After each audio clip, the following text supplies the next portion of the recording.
दिल्ली में लाल किले के पास हुए कार धमाके की साजिश में जम्मू कश्मीर के एक मौलवी इरफान अहमद रिंग मास्टर के तौर पर उभर कर सामने आ रहा है। उसी ने साजिश का ऐसा जाल बुना कि मुजम्मिल के जरिए डॉक्टर्स उसकी आतंक की साजिश में शामिल होते गए हैं। आतंक के रिंग मास्टर के बारे में और क्या जानकारियां हैं, क्या क्या खुलासे इसके बारे में हुए, वो मैं आपको बताता हूं। इरफान, जिसका मैं नाम ले रहा हूं, जिसकी तस्वीर आपको दिखा रहा हूं, यह साल 2007 में दारुल उलूम बिलालिया श्रीनगर से इसकी तालीम हुई, इसने पढ़ाई की। फिर साल आता है 2009 से 16 तक इसने शोपिया में मुफ्ती आयुब के पास अपनी पढ़ाई की। 17 से 18 में यह मदरसा बहारुल उलूम देवबंद में अपनी तालीम हासिल कर रहा था। 2019 से 20 के साल की बात है, दारुल उलूम कासिमिया से मुफ्ती का कोर्स इसने किया और यही इस पूरे ब्लास्ट का रिंग मास्टर माना जा रहा है। अब इसको बताती एक रिपोर्ट देख लीजिए।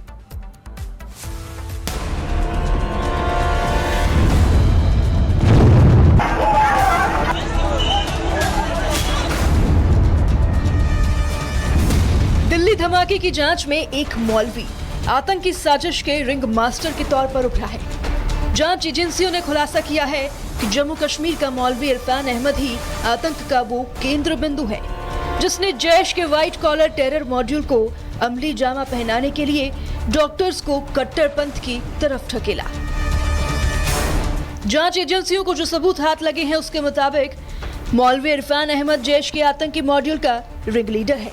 इरफान ही सबसे पहले डॉक्टर मुजम्मिल और AGUH से जुड़ा। उसी ने मुजम्मिल के जरिए बाकी डॉक्टर्स को कट्टरपंथ की तरफ ढकेला। इरफान अंसार गजवतुल हिंद यानी AGUH का भी सक्रिय सदस्य है। जांच एजेंसियों के हाथ लगे सबूतों के मुताबिक मौलवी इरफान ही आतंक की वो कड़ी है जिसने मुजम्मिल की मदद से डॉक्टर्स को धार्मिक कट्टरता की पाठ पढ़ाई और उन्हें आतंकी साजिश पर काम करने के लिए तैयार किया। इरफान जहां जैश और अंसार गजवतुल हिंद के लिए स्लीपर सेल का काम कर रहा था, तो साथ ही वो जैश के व्हाइट कॉलर टेरर मॉड्यूल के लिए पैसों का इंतजाम भी कर रहा था और उमर मोहम्मद समेत कई बाकी डॉक्टर्स को जैश के आतंकी साजिश में धमाके के लिए तैयार किया। डॉक्टर्स मॉड्यूल की एक अहम कड़ी मौलवी इरफान जम्मू कश्मीर सरकार में पैरामेडिकल स्टाफ के तौर पर काम कर चुका है, जहां उसका काम लोगों की जिंदगियां बचाना था। लेकिन ये मौलवी जैसे ही शोपियां पहुंचा, इसने धार्मिक कट्टरवाद के नाम पर बरगलाना शुरू किया और फिर जैश और अंसार गजवतुल हिंद के लिए लगातार आतंकियों की रिक्रूटमेंट करता था। इसकी कोशिश ये थी कि ज्यादा से ज्यादा आतंकी भर्ती की जाए ताकि देश को दहलाने के लिए पाकिस्तानी ISI ने जो एक बड़ा प्लान रचा है, उसके लिए किसी भी तरह के फिदाइन बॉम्बर्स की कमी ना हो। जांच एजेंसियों ने यह भी खुलासा किया है कि इरफान को इस खेल में अहम मोहरा बनाने वाला डॉक्टर मुजम्मिल ही था, जिसने AGUH में शामिल हाफिज मुजम्मिल तांत्रे के साल 2021 में मारे जाने के बाद इरफान से संपर्क किया था और उसने AGUH के 3 बड़े कमांडरों के नाम बताकर इरफान को भरोसे में लिया और उसका इस्तेमाल बाकी डॉक्टर्स को कट्टरपंथ की तरफ ढकेलने के लिए किया।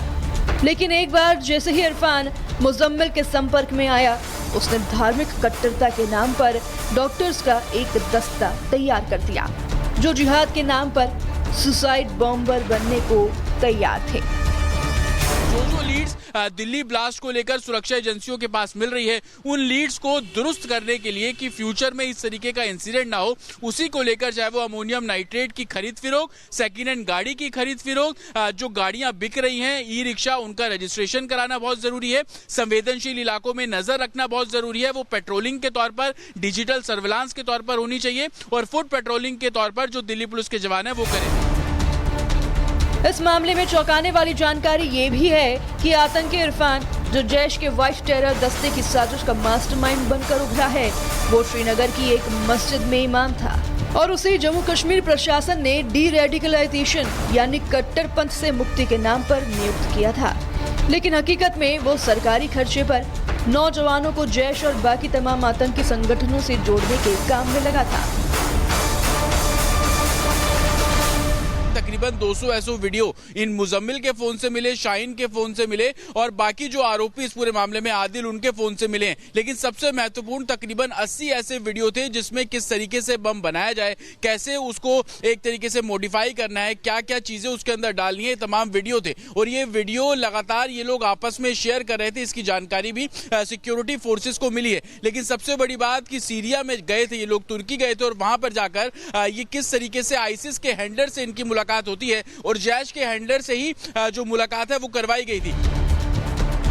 वहीं जैश के इस आतंकी मोहरे की जड़ें खंगालने के दौरान इरफान के अंदर भरे आतंकी जहर की वजह भी सामने आई है। जांच में खुलासा हुआ है कि इसके अंदर भरे धार्मिक कट्टरता के पीछे वो जहरीली तालीम है जो इसने देश के अलग अलग जगहों से हासिल की। सूत्रों से मिली जानकारी के मुताबिक आतंकी इरफान ने 2007 में दारुल उलूम बिलालिया लाल बाजार श्रीनगर से तालीम की शुरुआत की। फिर इसके बाद इसने 2009-2016 के बीच पिंजूरा शोपियां में मुफ्ती अयूब के पास पढ़ाई की। फिर इरफान 2017 से 2018 में मदरसा बहारुल उलूम देवबंद किशनपुर उत्तर प्रदेश में तालीम लेने गया। फिर 2019 से 2020 के बीच दारुल उलूम कासमिया लाल बाजार में मुफ्ती का कोर्स पूरा करके वापस कश्मीर पहुंचा। इरफान का किरदार सामने आने के बाद ये साफ हो चुका है कि धार्मिक शिक्षा के नाम पर इसके अंदर इतना जहर भर दिया गया था कि तालीम खत्म होने के बाद भी वो सीधा इंसानियत को लहूलुहान करने का मौका तलाशने लगा।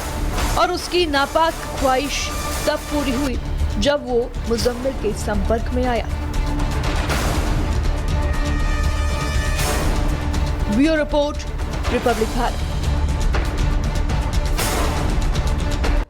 दिल्ली में लाल किले के पास हुए कार धमाके की साजिश में जम्मू कश्मीर के एक मौलवी इरफान अहमद रिंग मास्टर के तौर पर उभर कर सामने आ रहा है।